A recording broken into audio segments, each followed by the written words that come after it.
जय हिंद साथियों, most welcome आप सभी का आपके अपने चैनल आईक्यू स्टडी सेंटर पर। हरियाणा जीके की क्लास में आज हमारी थर्ड क्लास है हरियाणा जीके की। डेली सुबह 7 बजे आपको ये देखने को मिलती है, जिसके अंदर हम एमसीक्यू क्वेश्चन, पीवाईक्यू क्वेश्चन पढ़ रहे हैं। हरियाणा का प्राचीन इतिहास।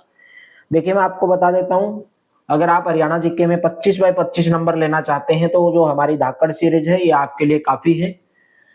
जो एचटेट का एग्जाम हुआ 4 जुलाई को, उसके अंदर 10 क्वेश्चन आते हैं हरियाणा जीके के, और सभी के सभी पीवाईक्यू क्वेश्चन आए थे। देखिए, आप हरियाणा जीके, हरियाणा में कितना भी बड़ा धुरंधर हो, कहीं से भी पढ़ लो, जो आपके क्वेश्चन आएंगे वो पीवाईक्यू से आएंगे।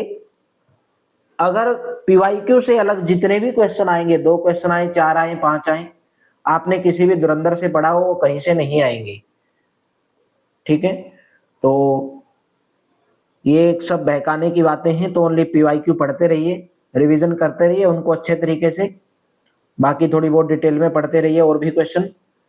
और अलग से जो भी आएंगे वो बस ये समझ लेना किसी का पढ़ाया हुआ नहीं आएगा। और आपने सीटी के अंदर देखा भी होगा, हरियाणा जो जीके है उसके अंदर देखा होगा, जिसके भी पढ़ाए हुए क्वेश्चन आए हैं पीवाईक्यू ही आए हैं, अदर कोई क्वेश्चन नहीं आए, चाहे उन्होंने कितना भी जोर लगाया हो पढ़ाने में। तो आपको यही करने की जरूरत है। हमारी धाकड़ सीरीज काफी है आपके लिए। और हरियाणा करंट अफेयर्स में मंथली आपको करवाता हूँ, 3 से 4 5 नंबर की आती है, वो भी आप करते रहें। हमारी धाकड़ सीरीज का टाइमिंग ये है, जीके जीएस की क्लास आपको सुबह 11 बजे देखने को मिलती है, और साइंस की 2 बजे देखने को मिलती है, मैथ्स की 9 बजे। Complete Haryana group D PDF आप इस नंबर के ऊपर व्हाट्सएप करके प्राप्त कर सकते हैं। कंप्लीट पीवाईक्यू पीडीएफ आपको प्रोवाइड करवाई जाएगी। तो चलिए, आज का हमारा क्वेश्चन है, मिथातल, जिसे सिंधु या हड़प्पा सभ्यता के पूर्वी डोमेन के नाम से भी जाना जाता है, हरियाणा के निम्नलिखित जिलों में से किस जिले के अंदर स्थित है? राइट ऑप्शन रहेगा भिवानी जिला, सी ऑप्शन करेक्ट रहेगा। जो मिथातल है वो हरियाणा के भिवानी जिले के अंदर स्थित है, और हमें यहाँ से हड़प्पा संस्कृति के साक्ष्य मिले हैं। मिथातल जो है, अगर आपसे पूछा जाए कौन से मैदान के ऊपर स्थित है, जलोढ़ मैदान के ऊपर स्थित है। और जो चोटांग नदी है, चोटांग नदी और यमुना नदी के बीच में स्थित है। चोटांग नदी और यमुना नदी के बीच में जो जलोढ़ मैदान स्थित है उसके बीच में स्थित है। तो पोसेहल, पोसेहल 1992 में, 1992 के अंदर सिंधु घाटी या हड़प्पा सभ्यता को पूर्वी डोमेन भी कहा जाता था। किसने कहा था? एक पोसेहल नाम के एक व्यक्ति थे, जिन्होंने सिंधु घाटी हड़प्पा सभ्यता को पूर्वी डोमेन भी कहा है। और इसे हरियाणा में सिचवाल संस्कृति के नाम से भी जाना जाता है। 1968 के अंदर एक व्यक्ति थे, पुरातात्विक थे, जिनका नाम था सूरजभान। सूरजभान, उनके नेतृत्व में कुरुक्षेत्र विश्वविद्यालय के द्वारा उत्खनन कार्य यहाँ पे आरंभ करवाया गया था। मृदभांड यहाँ से मिले हैं, बच्चों के खिलौने मिले हैं, पत्थर मिले हैं, मिट्टी, तांबे, मापतोल यानी कि जो आप बाट का प्रयोग करते थे उसके साक्ष्य भी हमें मिथाथल भिवानी से मिले हैं। ठीक है, और एक क्वेश्चन और आपसे पूछा जाता है कि हरियाणा में कौन से स्थल से गुप्त या कुषाण कालीन सिक्के मिले हैं? गुप्त या कुषाण कालीन सिक्के हमें कहां से मिले हैं? गुप्त कुषाण कालीन सिक्के हमें मिथाथल भिवानी से मिले हैं। तांबे की अंगूठी यहाँ से मिली है, और यहाँ से आपको मिट्टी के मनके मिले हैं, और कांच की बनी चूड़ियां यहाँ से आपको मिली हैं। ये सब चीजें आपको यहाँ से प्राप्त हुई हैं। भिवानी जिले के किस गांव में 5000 साल पुरानी हड़प्पा सभ्यता कालीन सभ्यता के अवशेष मिले हैं? राइट ऑप्शन रहेगा तिगड़ाना गांव, ए ऑप्शन करेक्ट रहेगा। देखिए, भिवानी जिले के अंदर गांव पड़ता है तिगड़ाना गांव, जहां पर 5000 साल पुरानी हड़प्पा कालीन सभ्यता के महत्वपूर्ण अवशेष मिले हैं खुदाई के दौरान। गांव में पहली बार जब खुदाई की गई तो पता चला कि यहाँ पर हड़प्पा सभ्यता के दौरान जो तिगड़ाना था वो महत्वपूर्ण एक औद्योगिक केंद्र हुआ करता था। हड़प्पा सभ्यता का औद्योगिक केंद्र हुआ करता था, हड़प्पा सभ्यता का व्यापारिक केंद्र भी हुआ करता था। हड़प्पा सभ्यता का औद्योगिक और व्यापारिक केंद्र हुआ करता था। यहाँ से गुजरात और अफगानिस्तान से व्यवसाय होता था। और खुदाई में मिले अवशेष, तिगड़ाना गांव में खुदाई से मिले अवशेष से ये बात पता चलती है कि जो अरावली पर्वत श्रृंखला है, अरावली पर्वत श्रृंखला हड़प्पा सभ्यता के टाइम पर भी मौजूद थी। ठीक है, और इसी पर्वत श्रृंखला से पत्थर और तांबे के आभूषण मिले हैं। पत्थर और तांबे के आभूषण में अरावली पर्वत श्रृंखला से मिले हैं। और खुदाई के दौरान बड़ा सा चूल्हा भी मिला है जिसको आप हरियाणवी में हारा बोलते हैं, हारा मिला है। मिट्टी की थालियां, कटोरे, गिलास, ये बहुत सारी चीजें आपको तिगड़ाना गांव भिवानी से मिले हैं। ठीक है, तो राइट ऑप्शन कौन सा रहेगा? और तिगड़ाना गांव भिवानी जिले के अंदर है। नेक्स्ट है, वायु पुराण के अनुसार निम्नलिखित में से हरियाणा के किस स्थान को भगवान हनुमान का जन्म स्थान माना जाता है? राइट ऑप्शन रहेगा कैथल। ठीक है, वायु पुराण के अनुसार माता अंजनी के द्वारा भगवान हनुमान को कैथल में जन्म दिया गया था, इसलिए कैथल को भगवान हनुमान जी जन्मस्थली और वानरों की भूमि भी कहा जाता है। वानरों की भूमि किसको कहा जाता है? वायु पुराण के अनुसार कैथल को कहा जाता है। ठीक है, और जो वायु पुराण है किसके द्वारा ग्रंथ लिखा गया है? महर्षि वेदव्यास के द्वारा रचित ग्रंथ है वायु पुराण। कैथल जिला हरियाणा राज्य के कौन सी दिशा में स्थित है? तो कैथल जिला हरियाणा के उत्तर पश्चिम दिशा में स्थित है, यानी कि ये हरियाणा जो है इसके यहाँ पर स्थित पड़ता है कैथल जिला। ठीक है, और पंजाब राज्य से इसकी सीमाएं जुड़ी हुई हैं। इसके उत्तर में कुरुक्षेत्र है। ठीक है, और इस साइड में इसको जींद लगता है, करनाल भी लगता है। तो राइट ऑप्शन कौन सा रहेगा? B option. और भगवान श्री कृष्ण के कहने पर युधिष्ठिर के द्वारा यहाँ पर 9 कुंड स्थापित किए गए थे। युधिष्ठिर के द्वारा यहाँ पर कैथल के अंदर 9 कुंड स्थापित किए गए थे, इसलिए कैथल को नवग्रह कुंड भी कहा जाता है। कैथल को नवग्रह कुंड के नाम से जाना जाता है। छोटी काशी के नाम से भी किसको जाना जाता है? कैथल को जाना जाता है। कपिस्थल के नाम से जाना जाता है। वानरों की भूमि के नाम से जाना जाता है, वानरों की भूमि। रजिया सुल्तान की हत्या भी कहां पर की गई थी? रजिया सुल्तान का मकबरा भी कहां पर है? कैथल के अंदर है। नेक्स्ट है, हर्षवर्धन के शासनकाल में ह्वेनसांग भारत आया था, वह यात्री था, कहां का रहने वाला यात्री था? चीनी यात्री था। बी ऑप्शन करेक्ट रहेगा।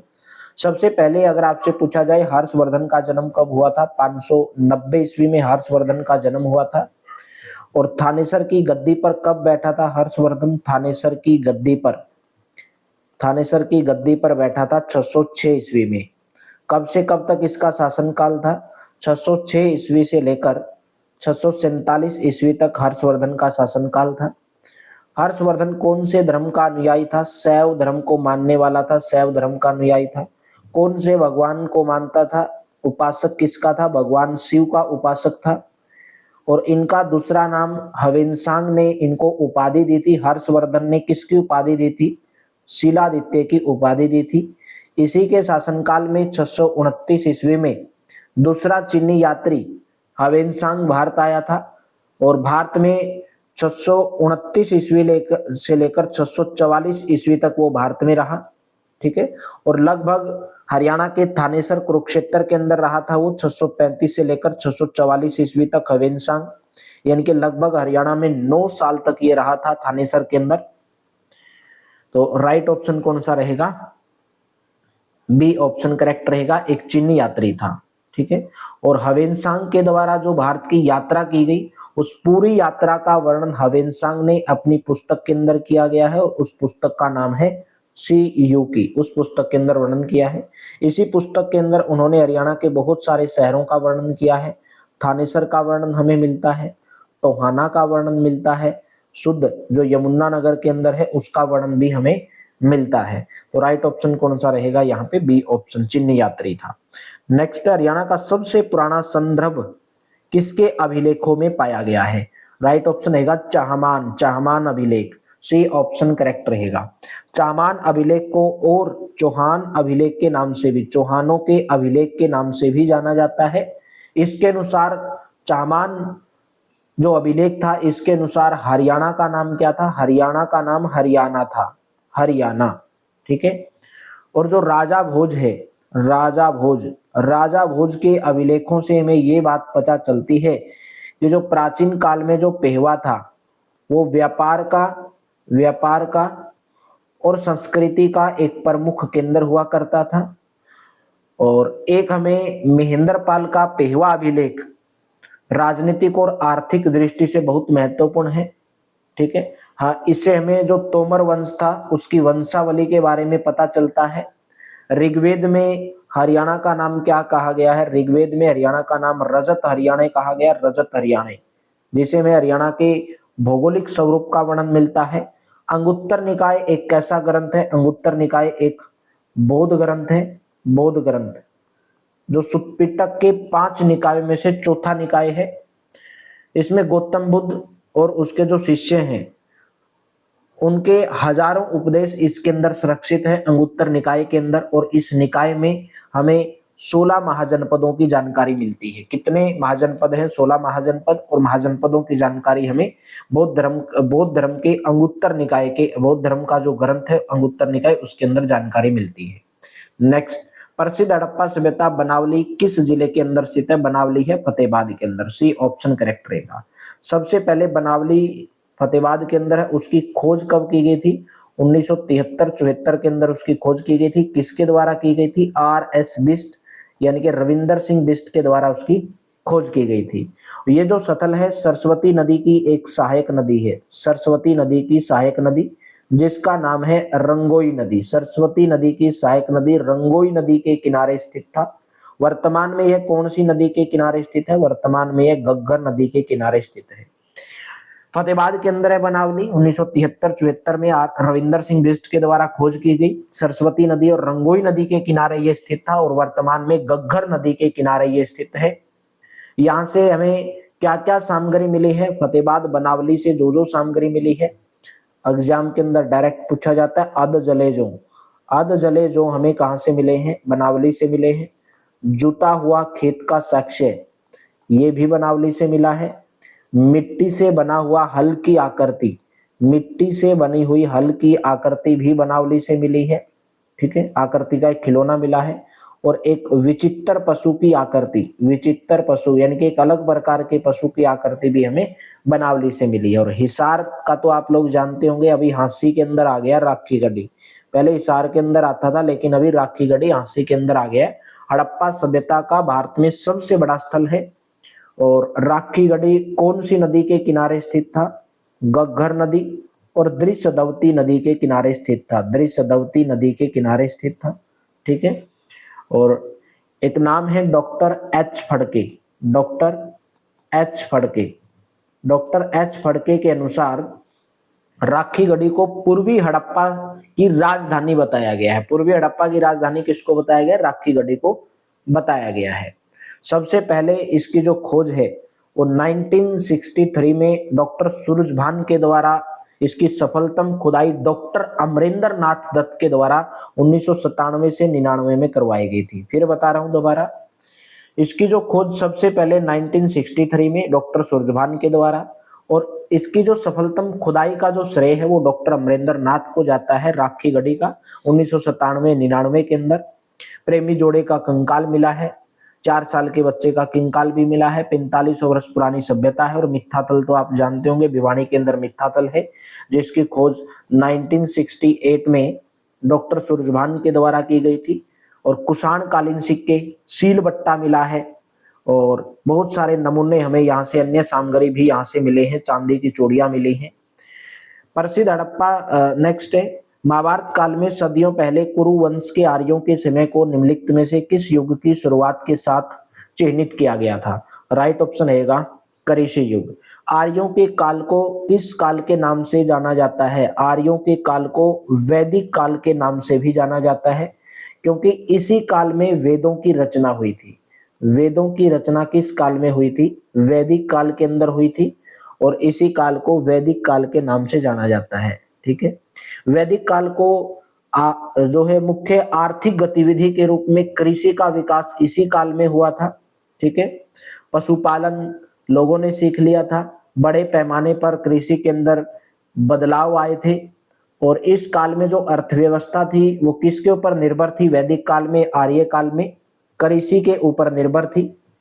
वैदिक आर्य एक गांव में रहते थे, लेकिन जैसे जैसे समय बीता शहर का जीवन सामान्य होता गया। ठीक है। किसान भूमि पर खेती करते थे, जुताई करते थे, बुआई करते थे अपने तरीके से।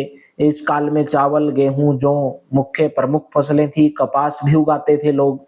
पालतू जानवरों का उपयोग किया जाता था। आर्यों की कृषि आर्यों को जो है कृषि की बहुत अच्छी जानकारी थी। ऋग्वेद में कृषि का जो उल्लेख है वो 24 बार किया गया, 24 बार। आर्यों को अनाज के एक ही किस्म की जानकारी थी, जौ, जिसको वो यव कहते थे। जौ को क्या कहते थे? यव कहते थे, जिसका शाब्दिक अर्थ है जौ। इसी के बारे में उनको जानकारी थी, जौ यानी कि यव उसको नाम से बोलते थे। नेक्स्ट क्वेश्चन, कुरुक्षेत्र के युद्ध का वर्णन धृतराष्ट्र ने किसको सुनाया था? कुरुक्षेत्र के युद्ध का वर्णन धृतराष्ट्र ने संजय को सुनाया था। संजय को श्री कृष्ण महर्षि वेदव्यास जी के द्वारा संजय को श्री कृष्ण महर्षि वेदव्यास जी के द्वारा दिव्य दृष्टि का वरदान दिया गया था, जिसे महाभारत के युद्ध में होने वाली जितनी भी घटना थी, जितने भी आंखों देखा हाल था, सुनाने में संजय क्या था? सक्षम था, क्योंकि धृतराष्ट्र को रोशनी नहीं थी, उनकी आंखों की रोशनी चली गई थी। श्रीमद् भगवत गीता का उपदेश जो श्री कृष्ण ने अर्जुन को दिया था, वो भी संजय के द्वारा ही सुनाया गया था धृतराष्ट्र को। ठीक है, और श्रीमद् भगवत गीता का उपदेश श्री कृष्ण ने अर्जुन को कहां पर दिया था? कुरुक्षेत्र के अंदर दिया था। तो राइट ऑप्शन कौन सा रहेगा? सी ऑप्शन करेक्ट रहेगा। संजय ने दिव्य दृष्टि से सब कुछ देख लिया था। संजय को दिव्य दृष्टि मिलने के कारण संजय का ईश्वर में निस्वार्थ विश्वास था। ठीक है, बिना किसी स्वार्थ के वो ईश्वर के अंदर विश्वास रखता था।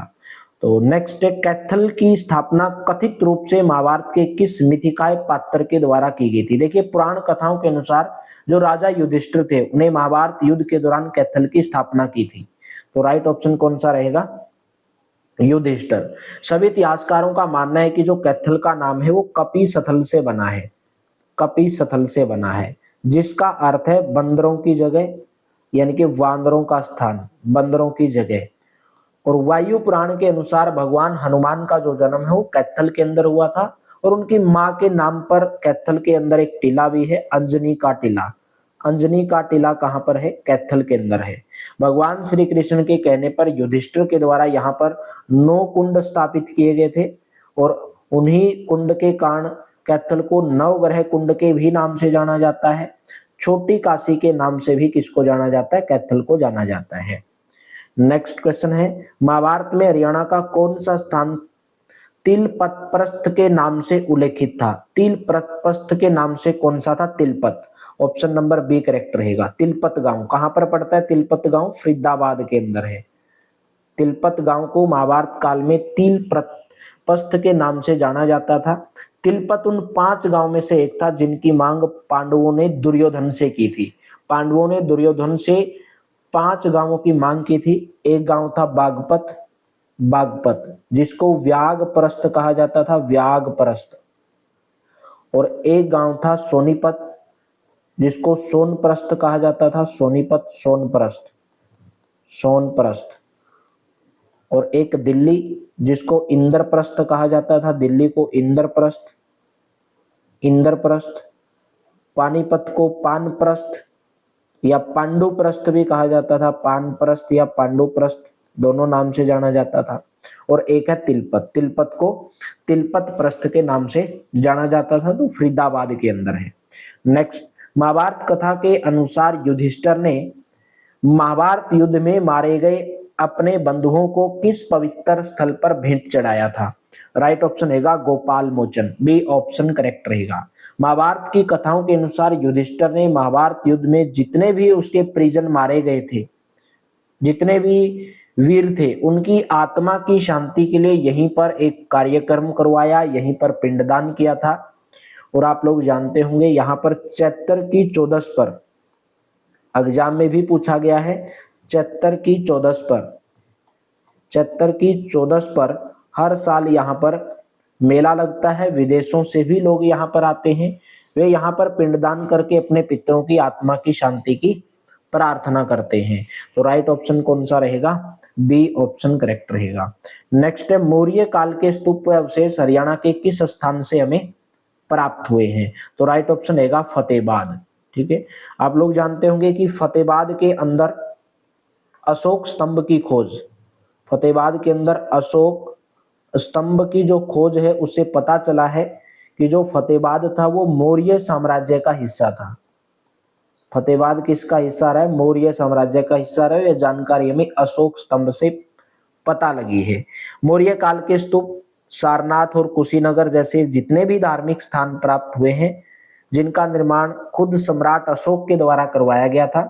सम्राट अशोक ने ही लगभग 84,000 स्तूपों का निर्माण करवाया था। 84,000 स्तूपों का निर्माण करवाया कर बौद्ध धर्म के प्रति अपनी असीम जो श्रद्धा है उसका प्रदर्शन किया था। बी ऑप्शन करेक्ट रहेगा। खोखराखोट सथल हरियाणा के कौन से जिले के अंदर स्थित है? खोखराखोट है रोहतक के अंदर। बी ऑप्शन करेक्ट रहेगा, जिसका उल्लेख हमें महान महाकाव्य महाभारत के अंदर मिलता है। महाभारत के अंदर मिलते हैं। 8वीं सदी, 8वीं शताब्दी, 8वीं शताब्दी से पूर्व और 11वीं शताब्दी ईस्वी तक की, 11वीं शताब्दी ईस्वी तक की मूर्तियां, सिक्के, टेराकोटा, बहुत बार पूछा जाता है टेराकोटा की मूर्तियां, टेराकोटा सिक्के मूर्तियां कहाँ से मिली हैं? खोखराखोट रोहतक से मिली हैं। समुद्रगुप्त काल के सिक्के हरियाणा के कौन से स्थान से पाए गए? समुद्रगुप्त काल के सिक्के हमें मित्थाथल भिवानी से पाए गए हैं। मित्थाथल भिवानी तहसील के अंदर एक गांव पड़ता है, यहाँ पर हमें समुद्रगुप्त काल के सिक्के पाए गए हैं। और इसी के अंदर मित्थाथल को विद्वानों के द्वारा, यानी कि एक व्यक्ति थे जिनका नाम था पोसेहल, उन्होंने मित्थाथल भिवानी को पूर्वी डोमेन कहा है। क्या कहा है? पूर्वी डोमेन, यानी कि हड़प्पा सभ्यता का पूर्वी डोमेन, सिंधु घाटी सभ्यता का पूर्वी डोमेन कहा है। मित्थाथल कहाँ पर है? पहली बात तो भिवानी के अंदर है, जिसकी जो खुदाई है, खुदाई का काम 1968 में, 1968 में प्रोफेसर सूरजभान के द्वारा, प्रोफेसर सूरजभान के द्वारा इसकी खुदाई की गई थी। मिट्टी के बर्तन, ठीक है। शुद्ध नामक एक स्थान है, ये कहाँ पर है? यमुनानगर जिले के अंदर है, जहाँ से हमें बड़ी संख्या में शुंग कालीन सिक्के मिले हैं। एग्जाम के अंदर अगर पूछा जाए हरियाणा में शुंग कालीन सिक्के कहाँ से मिले हैं? शुद्ध यमुनानगर से मिले हैं, शुद्ध यमुनानगर से प्राप्त हुए हैं। क्लासेज अच्छी लगती हैं तो प्लीज क्लास को लाइक किया करो, शेयर किया करो। कुषाण काल किस ग्रीको रोमन कला के लिए प्रसिद्ध है? कुषाण काल, राइट ऑप्शन रहेगा गांधार काल। बी ऑप्शन करेक्ट रहेगा। गांधार कला एक प्रसिद्ध प्राचीन भारतीय कला है। इस कला का उल्लेख वैदिक और बाद का जो संस्कृत साहित्य है उसके अंदर इसका उल्लेख मिलता है। कुषाण काल गांधार कला के लिए प्रसिद्ध है। कला लिखना यहाँ पे गांधार कला, इसे यूनानी कला भी कहा जाता है। गांधार कला को और क्या कहा जाता है? यूनानी कला भी कहा जाता है, ठीक है। और जो यूनानी कला थी, जो गांधार कला थी, उसके संरक्षक कौन थे? शक और कुषाण, शक और कुषाण गांधार कला के क्या थे? संरक्षक थे। तो B option will be correct. Next question, Mahabharata में हरियाणा को बहुधान्यक के नाम से जाना जाता था। बहुधान्यक का मतलब क्या था भाई? बहुधान्यक का मतलब था पर्याप्त अनाज की भूमि। बी ऑप्शन करेक्ट रहेगा, पर्याप्त अनाज की भूमि, ठीक है। क्योंकि जो आर्य लोग थे, आर्यवंशी कुरुओं के द्वारा यहाँ पर खेती करके इसको उपजाऊ बनाया गया था, उत्पादित किया गया था। सबसे पहले यहाँ पर आर्यवंशी कुरुओं के द्वारा यहाँ की जो 48 कोस भूमि है उसको खुद अपने हाथों से खोद कर कृषि योग्य बनाया था और बहुत पर्याप्त मात्रा में अनाज की पैदावार की गई थी। इसलिए पुराणों के अनुसार कुरुक्षेत्र की सीमा को, पुराणों के अनुसार कुरुक्षेत्र की सीमा को, कुरुक्षेत्र की जो सीमा है वो कितनी बताई गई है? वो 48 कोस बताई गई है। देश में कृषि युग की शुरुआत भी कब से मानी जाती है? महाभारत काल से मानी जाती है। नेक्स्ट क्वेश्चन है, पांडव प्रस्थ हरियाणा के किस ऐतिहासिक जिले का नाम है? पांडव प्रस्थ है पानीपत का। ए ऑप्शन करेक्ट रहेगा। पानीपत का पुराना नाम पांडुप्रस्थ था, जिनका जो नामकरण है वो पाणिनि ऋषि के नाम पर हुआ है। पाणिनि, पाणिनि की एक पुस्तक भी आप लोग जानते होंगे जिसका नाम है अष्टाध्यायी। अष्टाध्यायी किसके द्वारा लिखी गई है? पाणिनि के द्वारा लिखी गई है। अगर आपसे पूछा जाए सोनीपत का पुराना नाम क्या है? सोनीपत का पुराना नाम है सोनप्रस्थ। सोनप्रस्थ ये किसके नाम पर पड़ा है? ये श्रवण कुमार के नाम पर पड़ा है, श्रवण कुमार के नाम पर। रेवाड़ी का पुराना नाम क्या था? रेवावाड़ी, रेवावाड़ी, जिसका नामकरण राजा रेवत की पुत्री रेवती, राजा रेवत की पुत्री रेवती या जिसको रेवा भी कहा जाता था उनके नाम पर पड़ा है। फतेहाबाद का पुराना नाम क्या था भाई? फतेहाबाद का पुराना नाम था इकदार, इकदार, जिसका नामकरण फिरोज शाह तुगलक के पुत्र, फिरोज शाह तुगलक के पुत्र हैं जिनका नाम था फतेह खां, उनके नाम पर पड़ा है फतेहाबाद का नाम। पहले इसका जो नाम था वो पुराना नाम क्या था, इकदार। तो पांडव प्रस्थ किसका था, पानीपत का, महर्षि पाणिनि के नाम पर पड़ा है। राजा हर्षवर्धन ने एक प्रसिद्ध नाटक लिखा, कौन सा नाटक राजा हर्षवर्धन के द्वारा लिखा गया था? तो राइट ऑप्शन रहेगा Nagananda, option number C correct रहेगा। राजा हर्षवर्धन कौन से वंश से संबंध रखता था, वर्धन वंश से। वर्धन वंश का सबसे प्रभावशाली शासक था। 590 ईस्वी में इसका जो है जन्म हुआ था। 606 ईस्वी से लेकर 647 ईस्वी तक इन्होंने शासन किया था। प्रथम राजधानी इनकी थानेसर यानी कि कुरुक्षेत्र थी, प्रथम राजधानी। दूसरी राजधानी हर्षवर्धन ने कन्नौज को बनाया था। इसके दरबारी कवि कौन थे? एग्जाम के अंदर पूछे गए हैं सभी क्वेश्चन। इसके दरबारी कवि बाण भट्ट थे, जिनके द्वारा एक हर्षचरित पुस्तक लिखी गई थी और एक कादम्बरी की रचना भी बाण भट्ट के द्वारा की गई थी। हर्षवर्धन के द्वारा भी कई पुस्तकों की रचना की गई, जिसके अंदर एक नागानंद है। हर्षवर्धन के द्वारा एक रत्नावली लिखी गई, रत्नावली पुस्तक भी हर्षवर्धन के द्वारा लिखी गई। एक पुस्तक का और नाम है प्रियदर्शिका, प्रियदर्शिका भी हर्षवर्धन के द्वारा लिखी गई। ठीक है।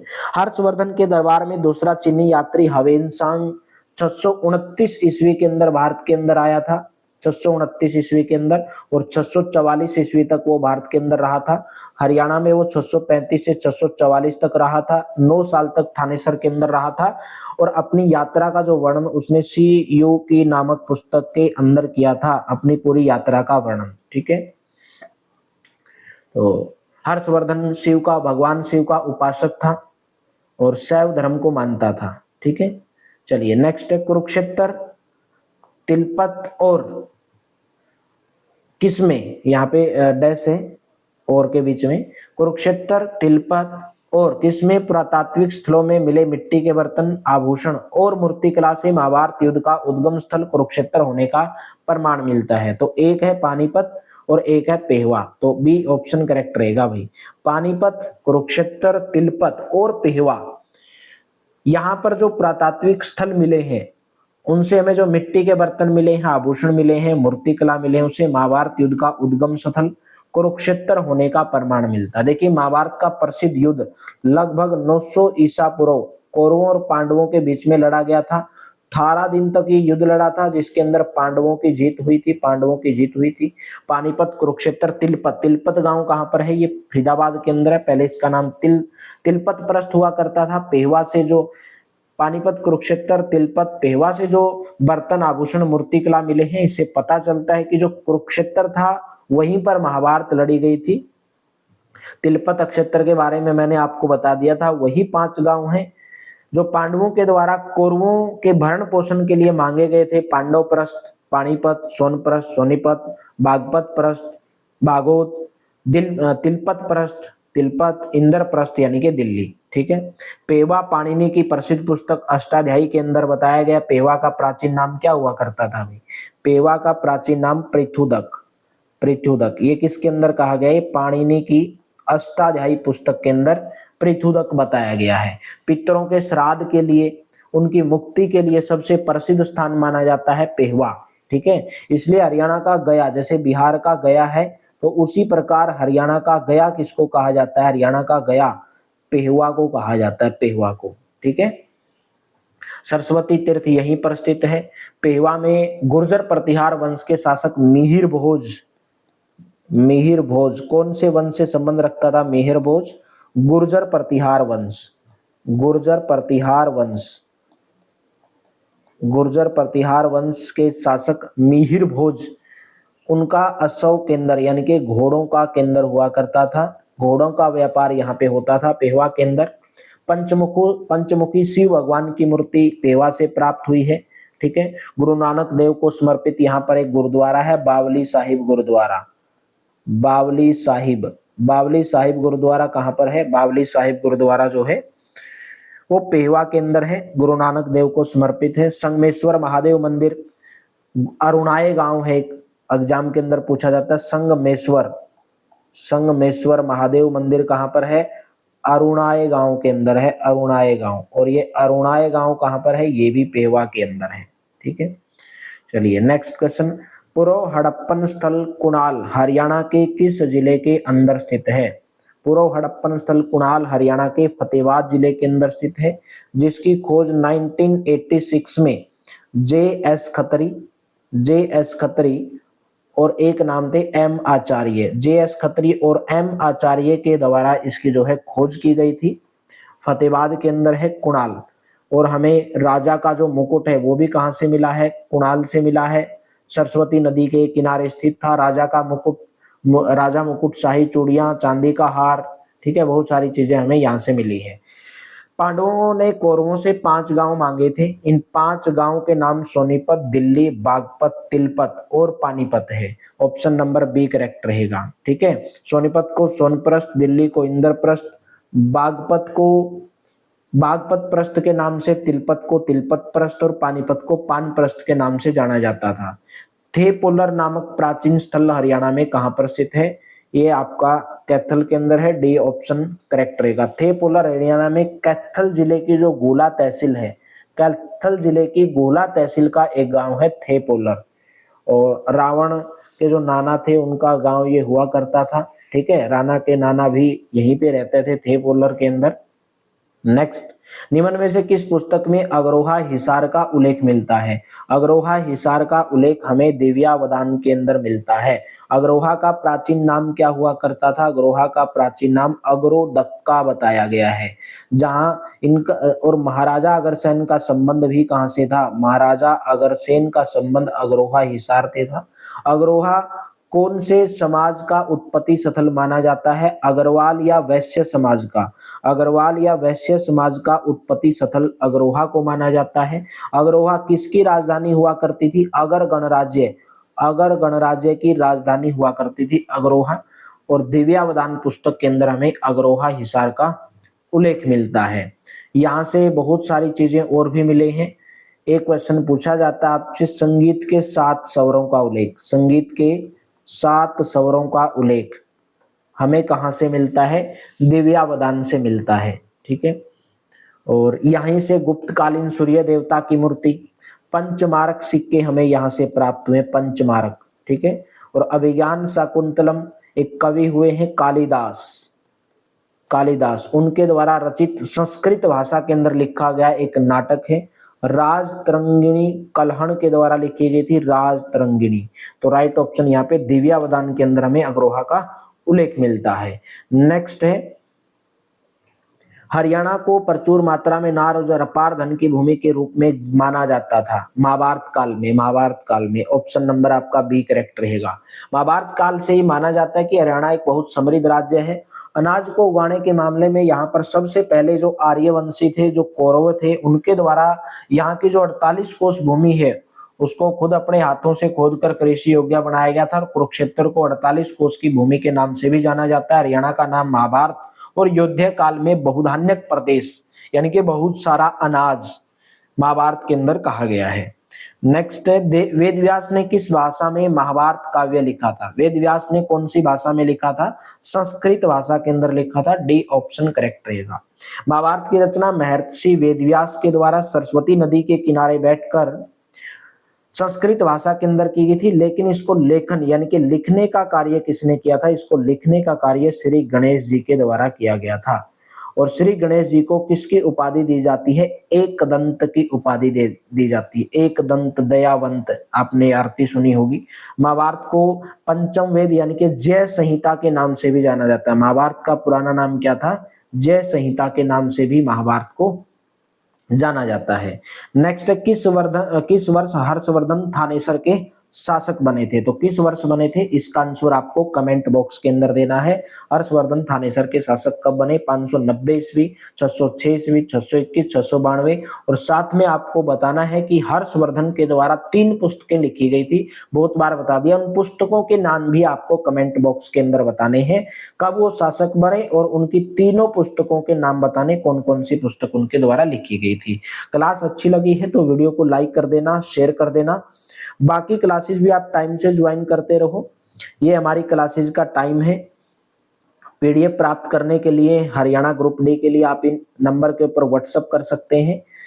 230 rupees all subject PYQ, GK GS science, maths, Haryana GK, ये हमारी क्लासेज का टाइम है। Thank you, have a nice day, मिलते हैं कल की क्लास में।